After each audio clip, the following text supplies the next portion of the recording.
I go by iRome, and yes, it's definitely an alias. My real name is Rohan Mirza. If you guys look that up ever, you'll find only like things that I've done, movie-wise in Atlanta and TV shows and stuff like that. So, yeah. So, like, growing up, where exactly are you from? Like, how did you decide, like, you wanted to make that move into the film side? Well, the film side, that happened, like, down the road. But originally, I was born in Chicago, Illinois. I grew up in Central Florida and South Florida, so, like, Miami and Orlando. And around, like, 15, 16 years old, I had moved to, Houston, Texas, Go back. And basically around that time, I was doing all types of different like music stuff, and I never even thought about the whole movie stuff till way later. So I had a opportunity to work on one of the soundtracks for the Fast and the Furious movies, and that was the 7th one. And we were working on a song that basically was paying tribute to the late Paul Walker after he passed away. So anyways, after that, like, they just saw my look and they felt like I looked like an Arab, because I have that look even though my heritage is Pakistan, right? But, they were like, hey, would you want to play the Middle Eastern billionaire in the party scene, throwing the party with T-Pain? I was just like, yeah, this is not even a question. Even though I did think about it, like, damn, people won't take me seriously as an artist if they see me as some billionaire. I'll just, like, it's already the stereotype that, hey, I'm some rich Arab, which is not the case, you know what I mean? In hip-hop, you always come from struggle, and that's, where my story even comes from. But overall, that's where it started, the movie stuff. So, like, shit, growing up, like, those early films or movies you saw, and I know, like, we're gonna tap into the music too, but shit, even, like, early music you might have heard on early on in the crib. Man, early hip-hop music that, if you go down to the core of things, I was into rock music, right? But then, when Nelly and Chingy, when Nelly and Chingy, came around, obviously those were, huge artists that I used to love listening to at that point. Once I moved to Houston, this was the time when Houston was at its prime. They had their Slim Thugs, Paul Wall, Mike Jones, just that whole movement was just, starting, the ABN, all that. So once that happened, I was just into the culture with, all passion. I was just like, yo, this is awesome. Over time, being in school, in high school, you freestyle, you do these type of things slowly and slowly, you develop a liking for the, the process or whatever you want to call it. But. Shit, like you said, talking about music and stuff like that, like, how do you find the balance? What would you say is like a key, to balance both, and what are like some differences in each aspect and each, creative film?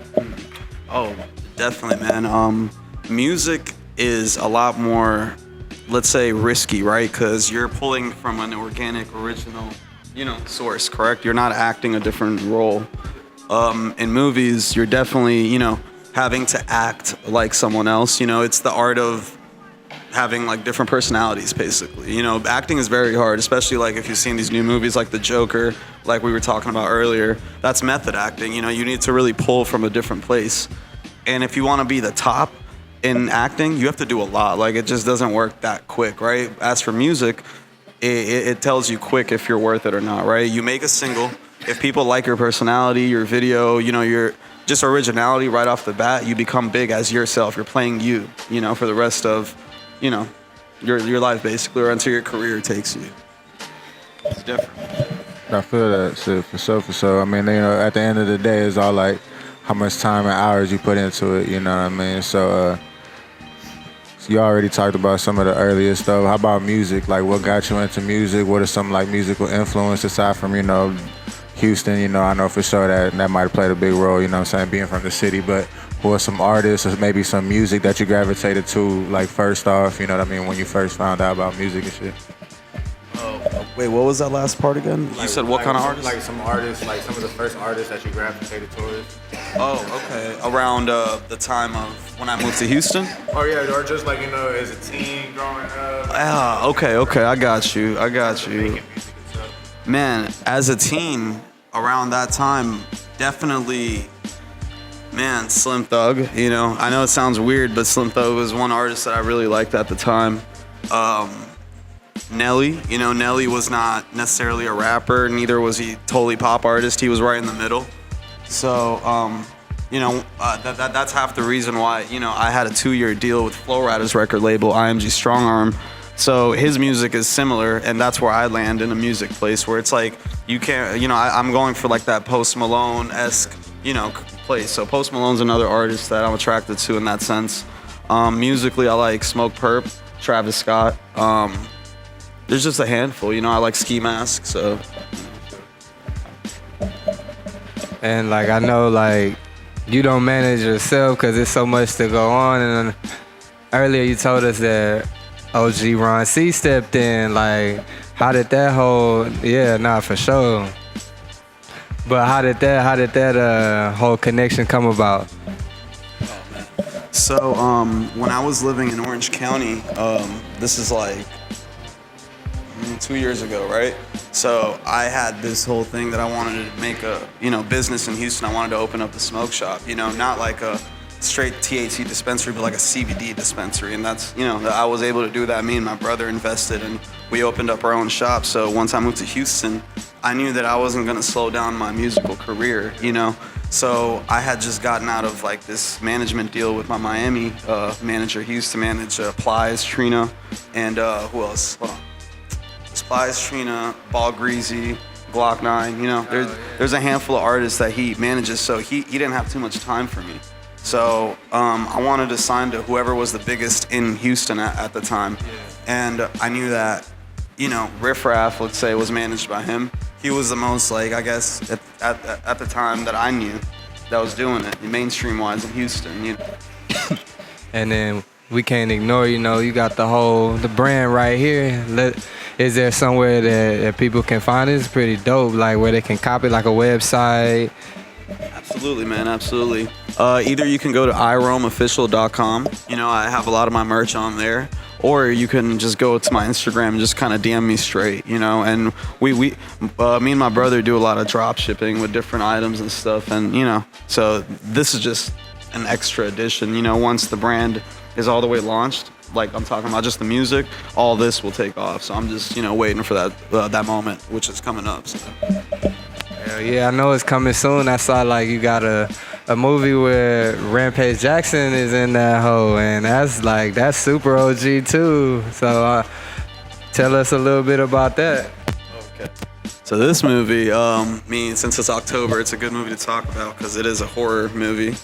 So it's Halloween themed. Let's just say that. So this is actually like the third movie that I have produced on. There was a movie named Ditch Party that came out before this. And he's basically, it's a movie about a school shooting. And on that movie, I've done a lot of like, let's say producing, helping them do wardrobe and, you know, fixing up the, you know, scenes and stuff like that. Because a lot of these independent movies, like when you go on set, you don't really necessarily want to be in the movie. You kind of want to like help make it because, you know, all your friends are on this side. So you want to kind of see what you can do and, what's up? Okay. And, so the new movie coming out is called The Psycho's Path. It features Rampage Jackson. It also has this one actor named Noel G, like that I was telling y'all about earlier. And it has a few other, you know, well-known, let's say, C or B list, or, you know, other actors that are also featured in the movie. And it's about Rampage Jackson being a psycho killer. And there's some spoilers in there. I can't tell y'all too much about the movie. It's more than that. Let's just say that. And it's based in like this old town. Have y'all seen any Rob Zombie movies? Yeah. So they actually use the same sets from one of the first Rob Zombie movies that had came out. You know, I forgot, The Devil's Rejects or something like that. So yeah, it's coming out. The premiere is gonna be in Vegas. I'm going on the 25th. And they're gonna have the whole red carpet premiere. And yeah, you guys have to come actually. So all the producers watching this know what's happening. So yeah, man. Yeah. Hey, I ain't tripping. Hey, you know me, I you know what I'm saying, I'm in the code with it. I don't gotta do too much, but shit, man, like that whole film side of shit sound like really exciting and shit. what's some game that you probably learned through that you probably wouldn't have learned if you ain't endeavor into that, you know, like. Just simple and plain connections. Like the connections are so powerful that one person is like a super powerhouse, right? Like I'm super close with the casting director for the Fast and Furious films, right? It's just over time you get cool with people, you make a certain relationship with them where, you know, you help them, they help you, and that's what it becomes. And I've put in my work. You know, I wasn't like the guy that was super like rich. You know, I'm not like, you know, paying for these type of things. I'm putting in my own way of work.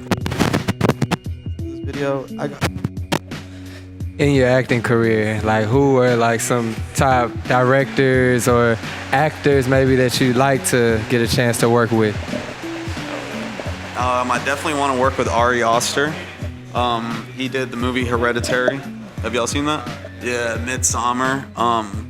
I like working with more like art house directors. The Furious 7 was done by James Wan, and he did Conjuring, Insidious, and that whole franchise in the universe. So that's one director. And let me think. Martin Scorsese, obviously.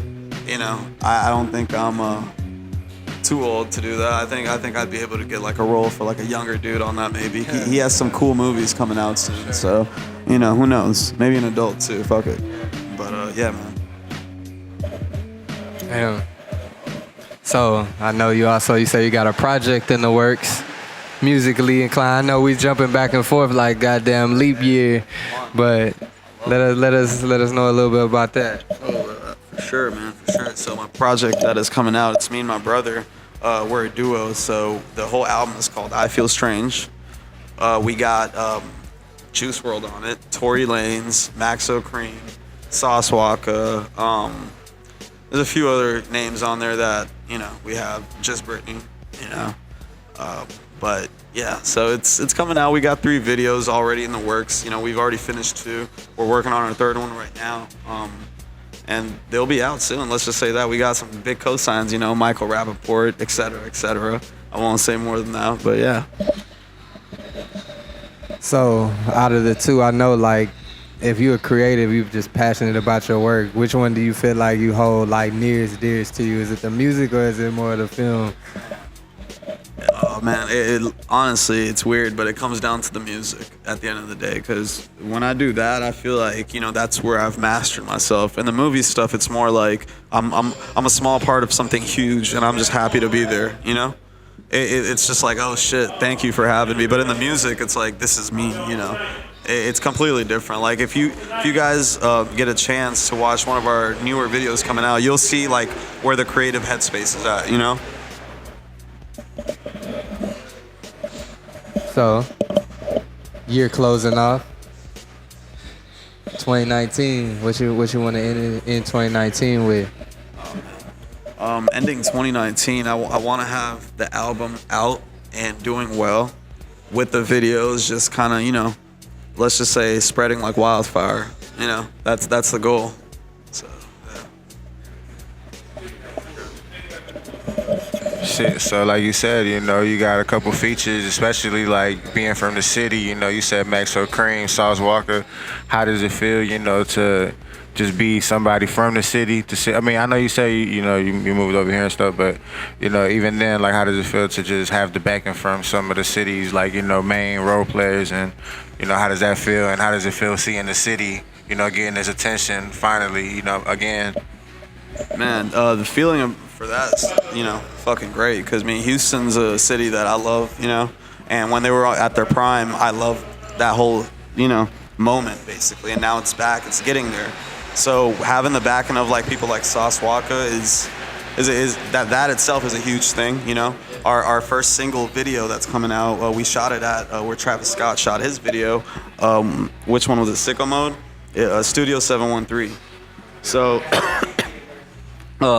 Wallahi Drip is the first video, and, you know, using the word drip, I knew that we needed validation from Sauce Walka. You know, it's a thing. I've seen him, you know, go in on people and roast people for using the word, so I'm like, okay, we're in Houston, let's do it right. Yeah, I know Megan, so let me hit up Megan and let's see if we can make something work.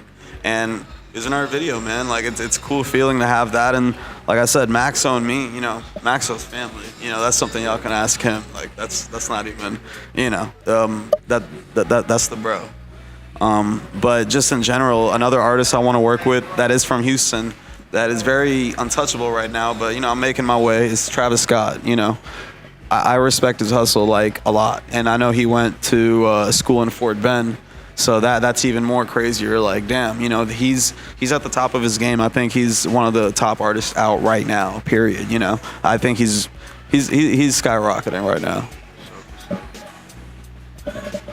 And just to see, like, all that attention on the city, like, you got Travis, you got Maxo, you got Megan, shit, we got you. You know what I'm saying? Like, where do you feel like music is like as far as like a place for Houston right now? 'Cause I feel like it's making a strong ass comeback from where we've been. Well, here's my opinion on this. I feel like Houston has the potential to become like an LA. Not the greater Los Angeles area, just LA. Because like they have exotic pop in LA. They got one in Houston too. So the artists that are coming out from here are actually getting like big placements, like Megan Thee Stallion, like she's a Rock Nation, and just overall, like the way the scene is coming up, I can see a more creative side of Houston coming out, where they're paying homage to the legends and stuff, whoever they be, Pam C, Ronnie Spencer, yada yada, So I'm very excited to see where it goes, and I'm excited to take it in different places. I want to evolve it in this really juicy way. So I just can't wait. I got a lot of excitement and restless in me to show people what I have in store. Yeah, well, do you have like any last messages you want to throw out at the people? Talk a little shit, you know what I'm saying? Air it out or whatever. Hey man, I just want to let the city know that I appreciate, everyone that's helped me in my journey, even though there's still a lot left of the journey, and I don't mean to sound preachy, but, I can only give so much to the city, you know what I mean? They've done a lot for me. I have no words for it, but just be ready for the music, be ready for the takeover, and that sounds cliche, but just shut up and listen. That's all I can say. It's simple as that. And I appreciate you guys for even having me here. I just can't wait till you guys hear this project, man. I'm excited for it. So. And with that being said, the only thing I have left to say is high thoughts for life. And hey, if you're not with it, oh yeah, hold up, yeah, we're gonna get the socials too. But now that I got the mic, hey, high thoughts for life. Y'all know what's going on. My boy came and showed some love to us. Some real shit, really out here in the H making shit happen. Yes, sir. At iRome 927 is the Instagram. Hit with the follow, and shout out to High Thoughts, man. I've only had high thoughts being here. Let's just say that, man. It's a good time, man. It's a good vibe. Y'all got one of the dopest podcasts right now. As I've been to, you know what I mean. This is awesome. You already know, man. Swear to God, so appreciate, man. Great vibes. Hey, appreciate the words, bro. Like we always say, appreciate your time. That's the shit you don't get back, you feel me? And we here kicking good vibes, and we excited to see what you got in the works, and it's a family shit now. You know what I'm saying? So anytime you got something going, y'all know y'all gonna get flooded, bitch. Hey, little hoe. You know what I'm saying? We out here, yep. Hey, if y'all don't got nothing else to say, I think we rocking it. Wallahi, coming soon.